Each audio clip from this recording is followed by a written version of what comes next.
اسلام آباد میں مولانا فضل الرحمان اور ان کے حمایتیوں کا آزادی مارچ اور اس کا دھرنا جاری ہے۔ آج تقریباً دو ہفتے ہونے کو آ رہے ہیں، 13 روز پریسائسلی ہو چکے ہیں، اور اس دھرنے کی جاری ہونے کے دوران آج مولانا فضل الرحمان نے اعلان کیا کہ اب وہ اپنی اس تحریک کو پاکستان کے دوسرے بڑے شہروں میں پھیلائیں گے۔ ان کا کہنا یہ تھا کہ فی الحال یہ دھرنا اس مقام پہ جاری رہے گا، لیکن دوسری جگہوں پہ ان کے حمایتی پاکستان کی بڑی شاہراہیں روکنے کی کوشش کریں گے۔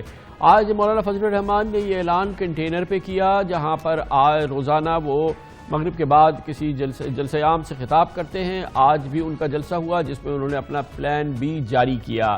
اس سے پہلے بتایا گیا تھا کہ ٹیلی فون پہ رہبر کمیٹی کے دوسرے اراکین سے ان کے حامیوں نے، ان کے جو لیڈرز ہیں، انہوں نے صلاح مشورہ کیا، اور آج کے اس اعلان کے وقت یہ بات نوٹ کی گئی کہ جب یہ بہت اہم اعلان کیا جا رہا تھا تو اس وقت مولانا کے ساتھ پاکستان کی حزب اختلاف کی دونوں بڑی جماعتوں کی لیڈرشپ موجود نہیں تھی۔ گویا کہ پاکستان مسلم لیگ نون اور پاکستان پیپلز پارٹی اس اہم اعلان کے وقت اس کنٹینر پہ مولانا کے ساتھ کھڑی نظر نہیں آئی۔ یہ بہت اہم معاملہ ہے کیونکہ حزب اختلاف کی یہی دونوں سب سے بڑی جماعتیں ہیں۔ دونوں جماعتوں کے اس وقت اپنے اپنے مسائل چل رہے ہیں۔ ایک جانب پاکستان مسلم لیگ نون کی لیڈرشپ کے سامنے جناب نواز شریف کی بیماری ہے، ان کی بیرون ملک روانگی کے معاملات ہیں، جس میں ان کی پوری فیملی، قائد حزب اختلاف جناب شہباز شریف، مسلم لیگ نون کی دوسری لیڈرشپ انوالو ہے، اور ان کا جو سارا فوکس ہے وہ اسی معاملے پر ہے۔ اسی لیے پاکستان مسلم لیگ نون نہ ہی اس آزادی مارچ کے دوران اور نہ ہی اس دھرنے کے دوران متحرک نظر آئی ہے۔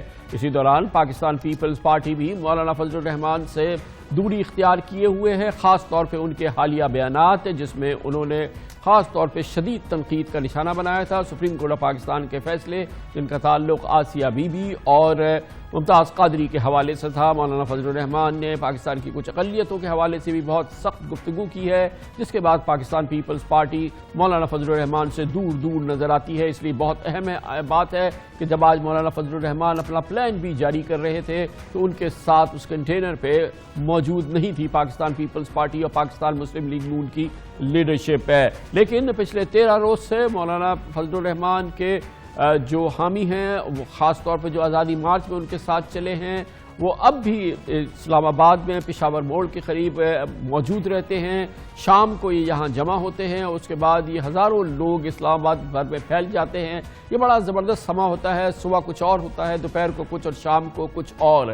آج اس کا جائزہ لیا ان گلیوں میں، اس علاقے میں ہمارے نمائندے خصوصی قمر المنور نے۔ ہم آپ کو ان کی رپورٹ دکھاتے ہیں۔ جی آج مولانا فضل الرحمان کا جو آزادی مارچ ہے اس کو 13واں روز ہے، اور 13 روز سے یہی کشمیر ہائی وے ہے جس کے اوپر بڑی تعداد میں مولانا فضل الرحمان، ANP اور دوسرے کارکنان جو ہیں مختلف جماعتوں کے، اپوزیشن پارٹیز کے، وہ یہاں پر موجود ہیں۔ آئیے ہم آپ کو دکھاتے ہیں کہ یہ سارا دن ان کی کیا ایکٹیویٹی ہوتی ہے۔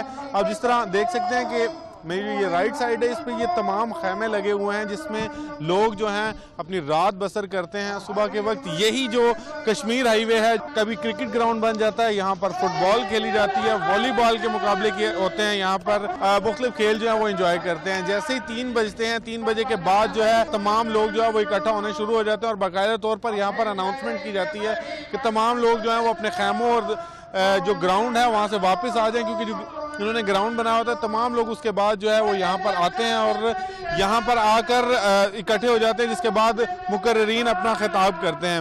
یہاں پر بہت سارے لوگوں نے اپنے سٹالز لگائے ہوئے ہیں، اور یہ سٹالز جو ہیں یہ پہلے دن سے لگنا شروع ہو گئے تھے۔ آئیے ان سے جانتے ہیں کہ وہ کس طرح یہاں پر کتنے دن سے موجود ہیں اور ان کی کتنی بکری یہاں پر ہوتی ہے۔ تقریباً 9 دن ہو گیا ادھر۔ کتنا بکری ہو جاتی ہے یہاں پر؟ بس قسمت کا بات ہے بھائی، کبھی زیادہ ہے کبھی تھوڑا ہے۔ میں آپ کو یہ بھی بتاتا چلوں کہ جس جگہ پر یہاں موجود ہیں یہاں پر میٹرو اسٹیشنز جو تھے، کیونکہ میٹرو سروس جو تھی گزشتہ 13 روز سے بند ہے، تو یہ جو میٹرو اسٹیشن ہے یہی ان کے گھر ہوتے ہیں۔ اس کے علاوہ